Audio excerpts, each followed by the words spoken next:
Hello everyone and welcome to this special episode of the IJCM Conversation Series. Today we're wrapping up season 1 and we've had 9 amazing episodes so far, insightful conversations with inspiring guests and plenty of memorable moments. That's right, Alicia. We've explored so many facets of community music from what we might say is an academic perspective, and we thought it might be a great time to reflect on the highlights from this past season, revisit some memorable moments perhaps from the podcast, and even turn the tables a bit and answering some questions we usually ask our guests. So Roger, a question we ask all our guests at the beginning of each episode is, how did you get involved into the field of community music? And so how did you get involved in the field of community music? Well, as some people may know, my background is, like a lot of people in the academic community music world, in music education. My pursuit of higher education was guided, in fact, by my concerns with, let's just say, lifelong participation and well-being, if I can put it that way. And so the first time I ever heard this term community music was during my doctoral studies. David Elliott used to be at the University of Toronto, and he had moved on to New York University at that time. And I heard that he was heavily into community music and was thinking about this journal. And then I read about this guy, Lee Higgins, and I wasn't too sure what to make of it. And then, of all coincidences, we both landed positions at Boston University in the summer of 2009. That led to a series of fruitful conversations in between our squash games. And we began to see the intersections between music teaching and what in the community music field they describe as music facilitation. And then my interest in leisure studies led me to uncover the history of the recreation movement of the early 20th century in the United States, and the close connection it had with the field of music education. And so in the 1920s, 30s, 40s, 50s, they had this huge rise in a community music movement. It was both in Canada and the United States. And I guess what fascinates me often is how they use the term community music, and yet it has little to do with the emergence of the community arts movement in the UK in the 1970s that led to sort of the more contemporary discourse of community music. So I think we're at this amazing moment right now, as many people are around the world are figuring out what community music might mean in the 21st century. And in fact, we have this upcoming issue of the International Journal of Community Music called Thinking More About Community Music, based in part on Lee Higgins' latest book. So, Alicia, what about you? How did you come to community music? So my journey has been very personal in the beginning. I grew up in Munich in the 1980s in Germany. And in the city at that time, I grew up in the center, there were really loads of community arts activities going on. And that was sort of the environment I grew up in. I was part of it was called Kinderforum Vandelow in Munich, where there were community artists, and we as children could really creatively, with all art forms, create. And it was totally child-centered, and we had a lot of power in creating that creative space. I did community theatre projects. So I really grew up in an environment at that time where that was really flourishing. But it was not connected at all to music education, just as a side note. So that's interesting. But that was that time. And then as a teenager, I joined a all-girls women's musical project when I was 14, 15. And we worked together for 2.5 years with an author, with a composer. It was a community music project. It was 30 girls and young women from all backgrounds, and it really meant a lot to me. It really changed my life. And we're still friends. We meet every year at Christmas on the 23rd. We have a musical breakfast together, the women. Great. And that was 30 years ago. It's a long time ago. And so those friendships really carried to now, and we would never meet now. Our journeys have been very different. It was at that time that I realized this is what I want to do with my life. But there was no word for it.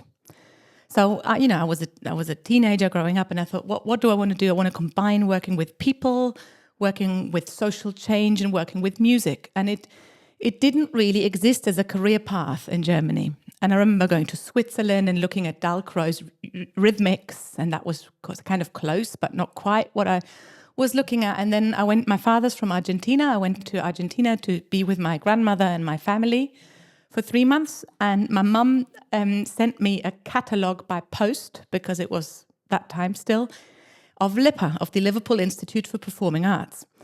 And it had a degree program, a BA in Performing Arts / Community Arts with a focus on music. And I still remember lying on my cousin's bed in Argentina, reading this description. And it was this moment which felt like these are the right words to describe what I've been looking for.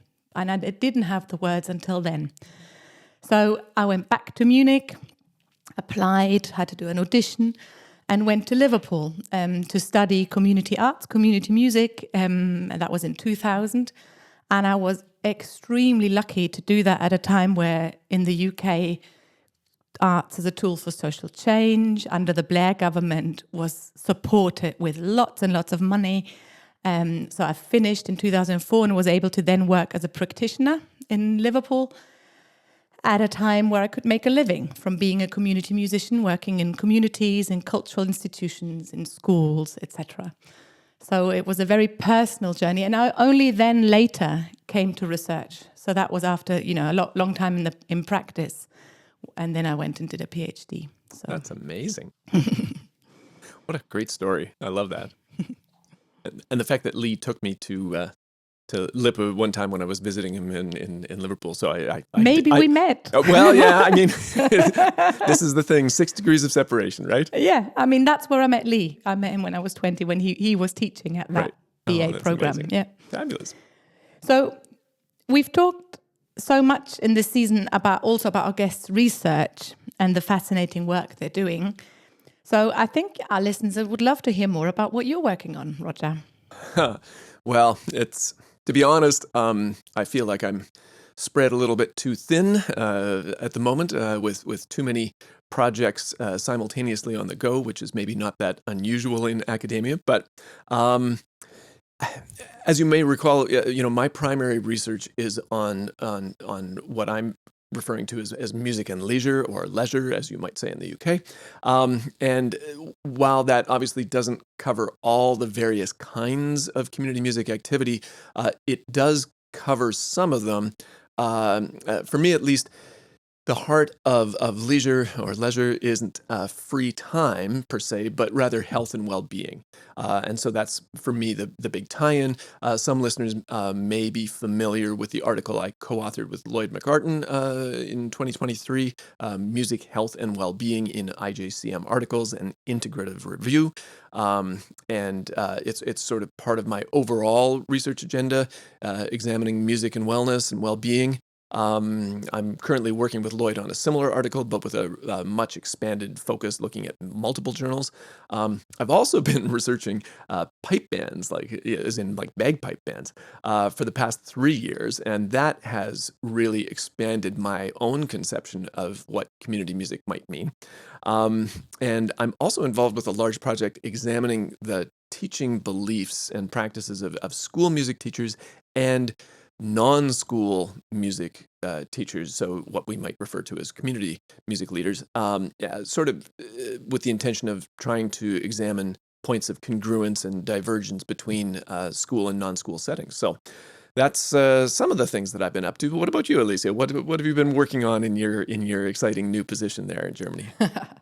Well, a bit similar to you. I feel like, I'm doing too many things, but I think one focus for me has been on the development of community music in Germany, because I've sort of done a lot of work documenting or researching aspects of that. So that's, for example, intersections with existing fields of practice. That's social work, definitely music and social work. The intersection with folk music, German and Austrian, Swiss folk music, and also cultural education. I've worked intensely with a number of high art institutions. So that's the Elbphilharmonie in Hamburg, the Konzerthaus Dortmund, or the Philharmonic Orchestra in Munich. And in Hamburg, for example, I looked at community composing and that artistic and also social process that happens there, and also the tensions that happen when an institution like that is sort of striving to the ideal of cultural democracy, but actually in the way they're set up and the way they're positioned in society, being at the other end of the spectrum. So I'm really interested in that.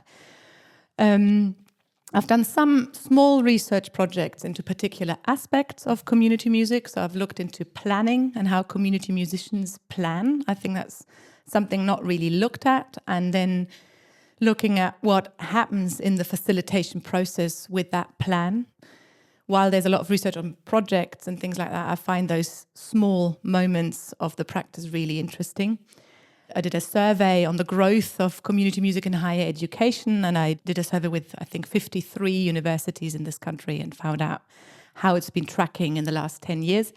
But I think one thing that's been really challenging for me has been working in two languages. So my international English-speaking profile, or whatever you want to call it, and is sort of one thing, and then there's a parallel strand of working in the German language, and the research gaps are very different. So it's like you have two research careers. And I had to do a lot of writing in the German language also to move the field forward or responding to certain questions, which I wrote in German, hence they're not understood by a big part of the community, but they were important to do. So that's really, that's a challenge. Two tracks going at the same time. Well, that is really fascinating. We speak about some of this in episode 7, where you tell us about community music in Germany. So let's have a little flashback here. Obviously, there's been community music like practice for a long time. So that was clear to us. Now the discussion was how does this internationally developed discourse, where does that fit in Germany? And that was a really important part of sense-making, of realizing actually there isn't a field that exactly mirrors this field. Also, there isn't a discourse that has the same focus as you have in that sort of international field. And then I did separately a lot of research into all these different fields. I had been in England for 12 years. I knew nothing, so I had to really understand, what does music and social work mean? What does cultural education mean? Music and cultural education. Where's the music education discourse in this country? The whole amateur music making field is very developed, very big, very organized in Germany. Again, a lot of activities you could see that would have intersections. Or folk music, traditional folk music making. Again, really, especially in the sort of alpine regions where we were in Munich in the south, a very big field of practice, some of which has very interventionist, accessible, inclusive practices. If you had to pick one moment from this season that resonated with you the most, what would it be? That is so difficult to answer because I feel like every episode has been interesting in its own way, of course. Although I think my experience may be a little different than some listeners in that I've known Lee Higgins, Lee Willingham, Don Coffin, Bridie Lee Bartlett. I've known them for a long time. And so, of course, while it was great to hear from them, I'm already quite familiar with their stories.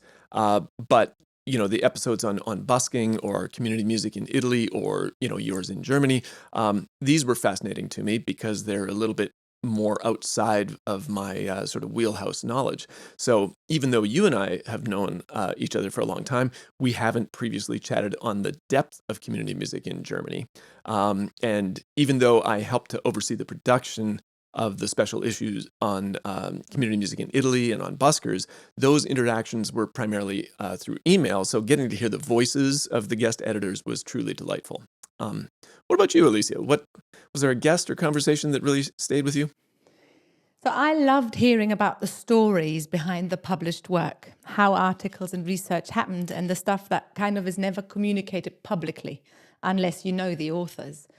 And also realizing that we're documenting community music development and history in a way I felt was really important. For example, when you hear Lee Higgins' story about how he built the International Journal of Community Music. And in terms of episodes, one highlight for me was the busking episode with Meg Elkins and Paul Watts. and understanding the role busking plays in creating community, the art form it is, and how the political aspects of place making in public spaces, and the perspectives that Meg brings to the table as an economist have been fascinating to me. I thought that was just really, really interesting. Yeah.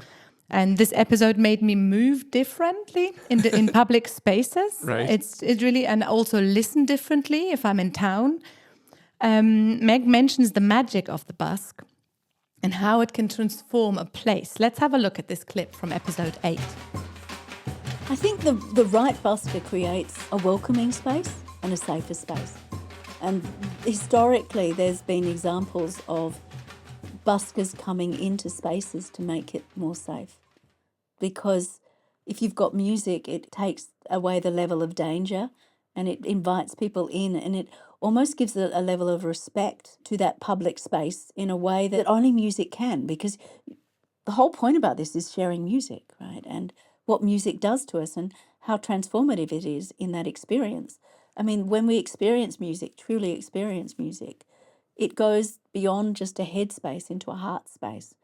And if you're walking by and someone genuinely touches your heart, it is transformative. I mean, I had that experience today. I was in a hurry getting to another event and I heard a beautiful musician on the street. It jolted me into just taking a moment to take in the music. So it does transform a space. If you can find that right musician for that right space, you can change someone's day.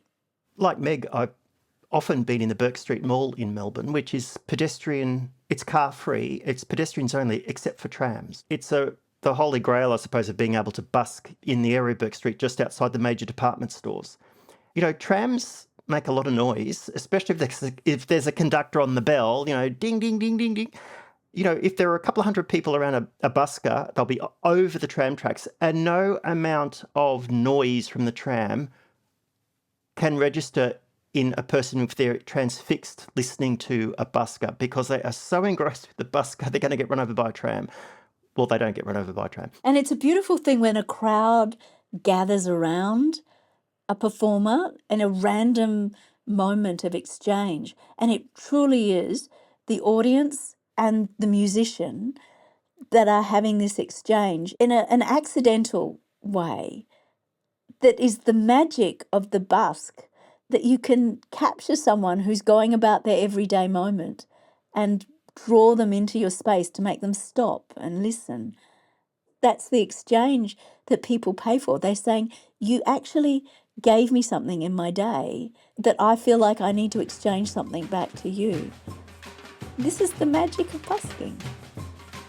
Another really interesting conversation was the one with Antonella Coppi and Johan van der Zandt about community music in Italy, where I saw some parallels to the development of community music in Germany, especially with regards to using the term community music, so the English language term, versus, for example, a German translation or a new German term or an Italian translation and a new Italian term. So let's have a look.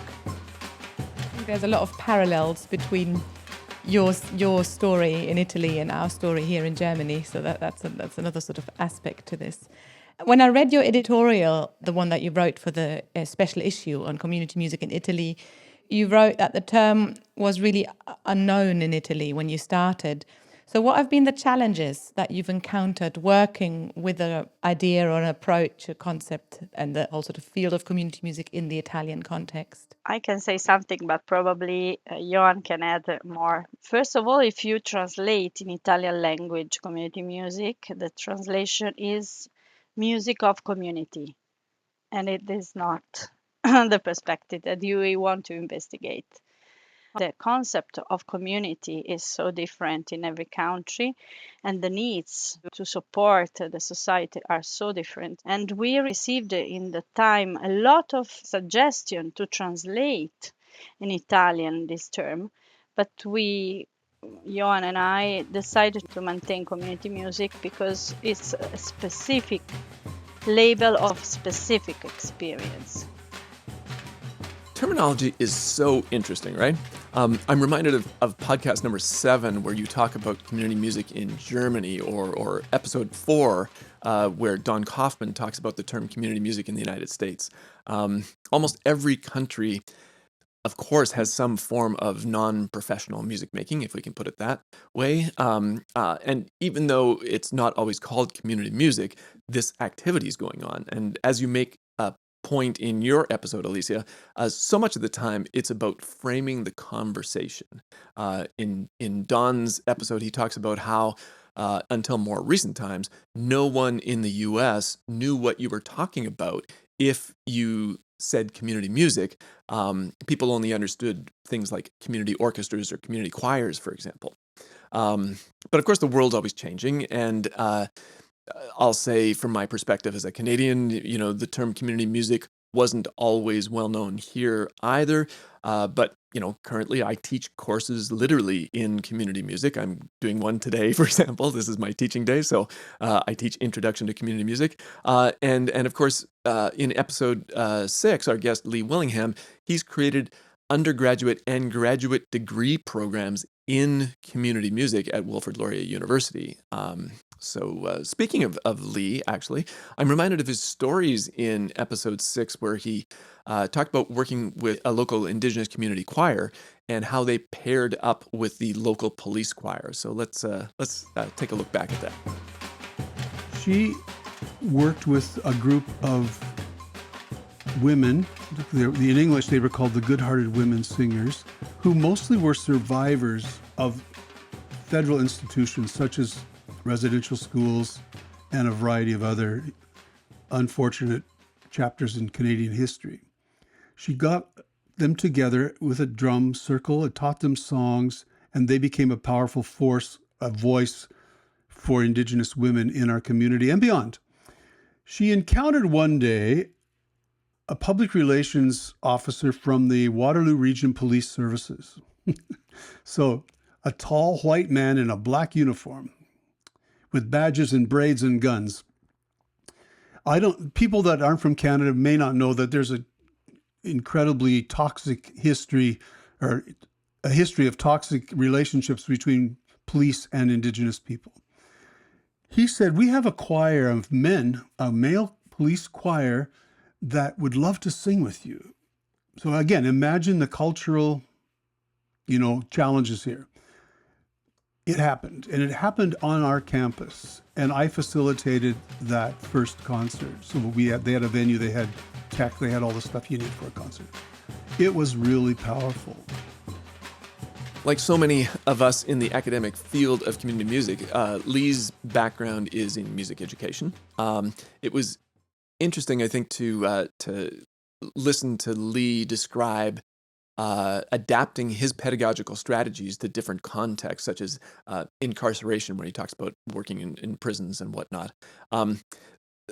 Listeners might be interested in checking out Lee's other video on socially engaged research on the Community Music Learning YouTube channel. That's a good point, Roger. Another one of our guests, Bridie Liebart-Lead from Australia, she appeared in episode 5, spoke very eloquently about her efforts to design a framework for evaluating what she and others describe as the social impact of community music.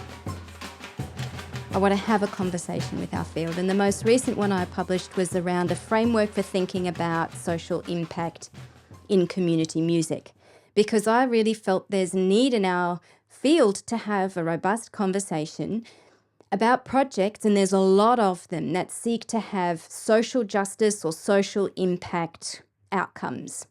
And I think we're very flimsy and loose in how we actually describe how we get to those outcomes. We just say we want to do them, and then we presume magic happens and everybody will trust us that they did happen, and all social ills were cured by community music. I think we can do better. And so that article was just the start of a conversation. Of course, I'm already revising that framework and thinking about even more dimensions to it.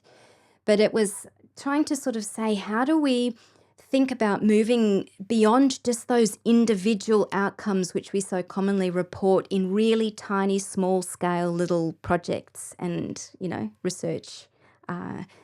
research programs. How do we think about them at a much more macro scale, and how do we think about social change and how that happens through community music? And we need a bit of a framework that takes a social ecological approach from that individual right up to the meso community level up to the macro. So that was deliberately trying to start a conversation with our field. And it's been really interesting because lots of people from the field have written, but so too have people from community sports, from health and well-being and all these other fields that are saying we've got the same problems. And it's been interesting to see how you articulate them. Bridie also has another video on the Community Music Learning channel, which is about an article published open access in the International Journal of Community Music. It's called Social Impact of Community Music for People. And if people want to learn more about this, check out her video and also the article, which is, as I said, open access. Don also talks about the gap he found in articles in the International Journal of Community Music, assessing what the impact of community music activity is in episode 4. This is what he has to say. One thing that, from coming to a lot of conferences and seminars, people are talking about over the years is assessing what the impacts of CMA activity is. Realizing we have to justify, explain to funders and about this. So the idea of assessment efforts, I expected to see something about that, and there's virtually nothing, other than sometimes an offhanded comment about we should be doing more of this or this is hard. And so I see this as a sort of a vacuum in what's being put out there, and that might be something people would like to work towards contributing.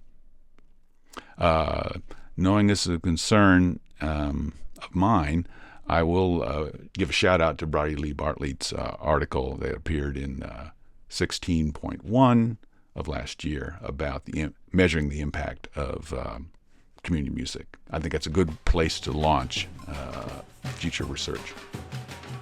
And he mentions Bridie Lee's article on creating a framework to describe the social impact community music activity has on a macro level.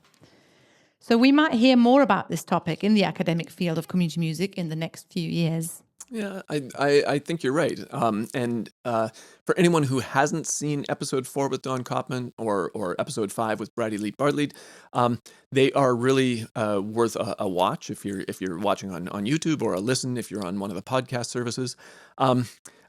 Alicia and Bridie talk about the diverse practices that come out of the Asia Pacific region, for example, and the challenges and opportunities in the field of community music, amongst other things. And Don tells Alicia how he got involved in the field of community music and talks about his relationship with the journal. I really found those conversations insightful. Yes, I think every episode really has memorable and interesting moments. You already mentioned episode 3 with Lee Higgins. So now I have a question for you, Roger. Lee Higgins tells us about his journey as a senior editor of the International Journal of Community Music. Here's a clip where he talks about his 16 years of being senior editor. I think at the time, if I had said, so Lee, you're going to do this for another 16 years, right? I think that might have seemed a little bit far-fetched, but I mean, I know that none of us have a crystal ball, but Lee, 16 years is a long time. I mean, can you speak about that? It is, and of course, when you start these things, you don't think of it. As I said to you, it wasn't like a lifelong ambition to be editor of a journal. It wasn't something that I'd ever crossed my mind, but it did feel like part of my work. So during that period, of course, we got Community Music and Theory and Practice came out. We got the Oxford Handbook came out, and the journal was very much part, and the ISME CMA events and all those things that were part of that. The journal was very much part of that, and I suppose I carried that along with me. So I really saw that as just part of my ongoing broad work that was bringing me into contact with people, and at the same time giving me the opportunity to have some vision of where I thought community music might need to sort of work in this and that. And it gave me that space to do that, but always mindful that this wasn't, just mindful of my role in that. Roger, how do you imagine your future? as the editor of the International Journal of Community Music? That's such a tough question, because of course everybody, I suspect, has big dreams and aspirations, and I guess I would say I don't want to predict the future because I don't have a crystal ball, but I'll just talk about, in terms of the things I've been doing. There have been some operational aspects of the journal, in terms of instituting some procedures and policies, and I've worked with the editorial board and holding regular meetings and whatnot. But in terms of, let's say, trying to shape or influence the field, I think the special issues are a really great way to try to do that. And right now, like Dave Camlin has a special issue on sustainability that's coming out right now. That's obviously a critical topic in our world right now. And we also have a special issue in the works right now. It's currently being curated and developed on indigeneity, indigenous issues that is being indigenous-led, indigenous everything, which I think is fabulous. And we do have one that I mentioned earlier on thinking more about community music, which is in response to Lee Higgins's latest book. And this presents an opportunity, I think, to really think critically and reflectively on where we are in the field. So the only thing I'll say in terms of my own role as senior editor is that I'm definitely not going to do it for like 16 years like Lee did.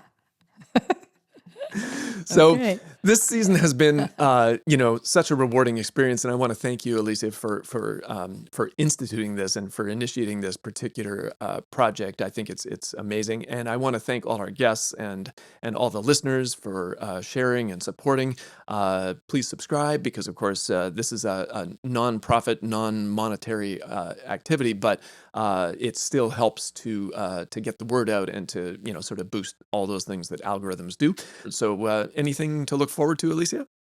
Yeah, we just recorded an episode with Kathleen Turner, which I'm really excited about. We've got a number of guests lined up. Again, we're still looking at the different regions where community music happens. So are you saying there's a season 2? Yes, there's a season 2. And also, I want to thank our amazing production team who've been incredible. We couldn't have done it without them, and that includes Laurie Hall, Anu Aldenhoff, and Gabriel Vincent. So thank you so much for being in the background and being crucial to this project, and we will see you soon. Fantastic. See you in season 2.